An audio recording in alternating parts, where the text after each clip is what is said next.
On this edition of Fox 5 Amplified, we're here with Joe Vigil, who's been covering a story in the Valley that is very important. And we've seen, unfortunately, a lot of crashes around school zones. Some of them have been deadly. Right. Other kids have been injured. And in some cases, in this most recent case, a crossing guard was injured while they were trying to protect students. Let's talk about how you had a chance to sit down with a lot of crossing guards that do this for a living and talk about the dangers that they face on a daily basis. Yeah, so we basically called, if you will, a roundtable discussion, and we invited some crossing guards and some managers to come in and just talk to us about what they see out there and what they're doing, and to give people, drivers out there, an idea of what not to do. I mean, because listening to them for an hour, there's so much bad driving out there. I mean, and they see it every day, multiple times a day. And you referred to the accident. What that was, it was a hit and run crash of this crossing guard who basically was clearing the crosswalk for the children. Kids weren't in the crosswalk yet, but they have their protocol of what they do. A car came around the corner to turn right, and he ran right into him. And I've seen some dash cam video that somebody had, and you can see the crossing guard kind of flies up on the roof of the hood and then comes back down. So we just said, hey, tell us what you want people to know. Couple of things that they want drivers not to do. One is to drop kids off in the middle of the street as they're approaching the school. I mean, can you imagine? Yeah. You probably know that happens, but I mean, drivers will come, they'll pull right up to the school, they'll stop in the middle of the street, and the kids will get out. I mean, you have traffic on both sides of you. They said, stop that. Don't do that. Another thing is that some people are parking when they're dropping their kids off. They'll actually park in the crosswalk, okay? So now these crossing guards have to move out into the street and look around these cars to make sure the coast is clear. Don't do that. No U-turns. We've talked about that many times. They don't want anybody doing U-turns in the school zone, which happens all the time. And then the obvious ones, pay attention. People are speeding, they're on their phone. And the one thing they wanted to make sure that people know is that they're not just people out there waving stop signs, stop and that's it. There's so much more to it than that. In fact, one of the things I found quite interesting was when they go out to clear an intersection. So they hold the kids back on each side of the curb. They walk out first to make sure everything's clear. They still hold them, still holding the kids back, and then they'll double check again. Okay. They said that's on purpose. That's intentional because they want to make sure that if a car comes, that they take the brunt of what happens with a car, not the kids. And that's what happened with the driver with the hit and run. Yeah. And I said to them, I said, when I think about that, it kind of reminds me of the Secret Service kind of digging a bullet for the president. Is it like that? And they all agreed that that's how it is. It's intentional. That's what they do to protect the kids. Did they tell you about what it's like out there on a daily basis? I mean, we know we've been seeing all these incidents in these school zones. There's even been some legislation in the special session to sort of change some of this. But it's the inattentive drivers, the people speeding through, and how they feel like it's changed. Has it changed in the years that maybe some of them have done this? It didn't seem like things have changed a lot to me. Now, but what they did tell me was that they believe that there are maybe 20% of the drivers out there causing most of the problems. So they're causing the problems for the 80% of people who are doing the right thing. But they did tell me when I asked about, have you ever been almost hit? Have you almost seen kids hit? They say every day, every time, every day, it seems like there's something. In fact, when we were out there where the driver, the crossing guard was in the hit and run, that was at Lamb and Tonopah. And I was taking my own video, and I saw the crossing guards in this street, in the crosswalk. Kids are coming, and had their signs out, and a car went around them anyway. It was turning left. They were there, but it continued forward and went left anyway. We're focusing on school zones here, but I know you've covered some of the bigger picture things. And I know that since I've been at this station, I've seen the amount of people hit by cars in the Valley is just unbelievable. Right. And this is just a little part of that bigger problem. It is. But that's why, they are, I think, talking to us and wanting to get the word out. I mean, again, their main message is you have to slow down. You have to pay attention. And they also said, leave early.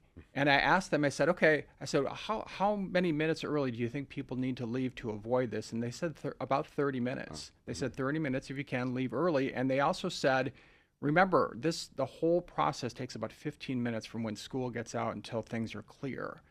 So that's not a lot of time. Yeah. I mean, in the whole scheme of things, you might be delayed a few minutes. It's all going to be over in 15 minutes anyway. But they really stressed, if you can leave early and make sure you're not in this crazy hurry and driving crazy out there. They've been doing this for years. They've been adjusting to the cars around. Do they have anything really that they can do to change how they do it? Or are they constantly reevaluating how they're getting kids across the street to try to deal with this? Or it's really the drivers? Well, they're looking at things. They're adding crossing guards all the time. They just told me they recently added 4 just recently. And I asked, well, what goes into maybe more signage somewhere. And I compared it. I said, hey, Tonopah and Lamb is busy. It's 45 miles per hour out there when the school is not in session.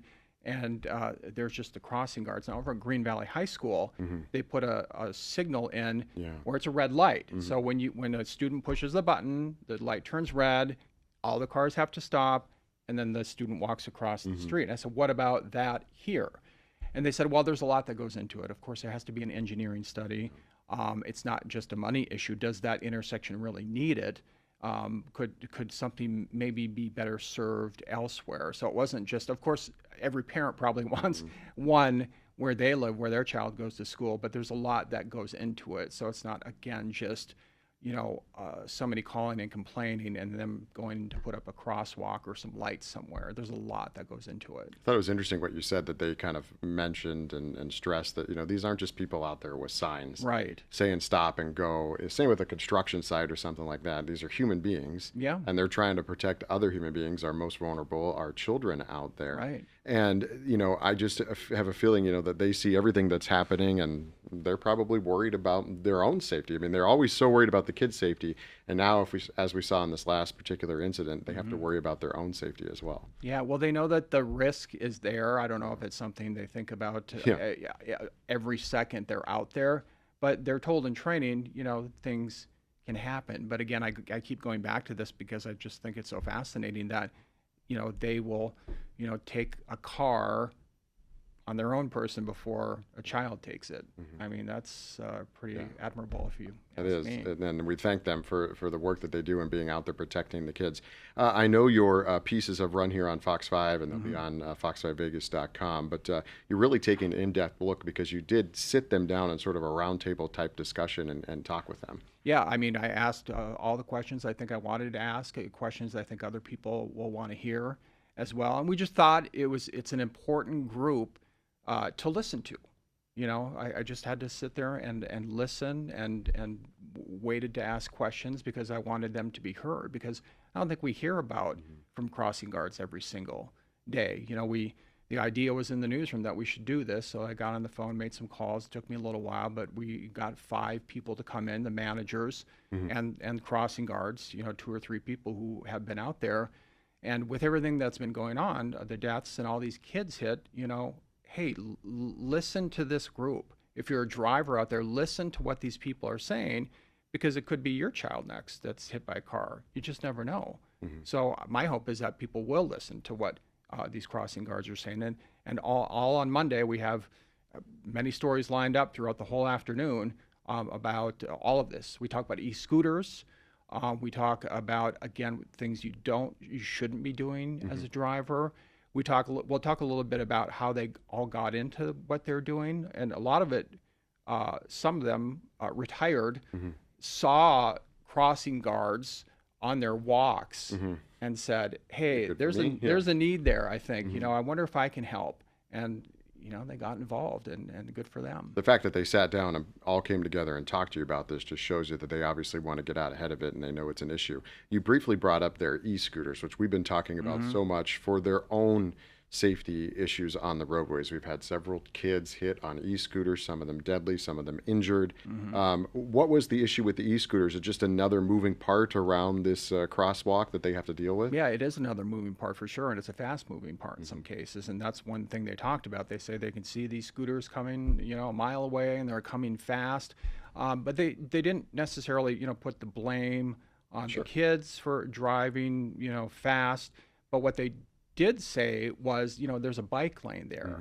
And cars are taking up that bike lane. They're making their own lane out of the bike lane. That's where bikes and the scooters have access to. That's where they should be. But you have all these cars, these impatient drivers saying, well, I'm just going to, tear ahead here. I'm just going to go right in the bike lane. Again, it's another thing they said, please don't do it. Don't do it. They've seen people fall because there hasn't been room in that bike lane, and it gets so trafficky and crowded. They've seen people fall on these devices. So yeah, we're going to be seeing that issue with the scooters. We've been talking about it so much just on their own, but specifically here in the school zone. Fox 5's Joe Hill with us talking about the crossing guards, the issues of crossing guards in our area. Some of these folks being hit by cars themselves, some kids being hit by cars in areas. So this is Fox 5 Amplified. You can find more of Joe's interviews here on fox5vegas.com.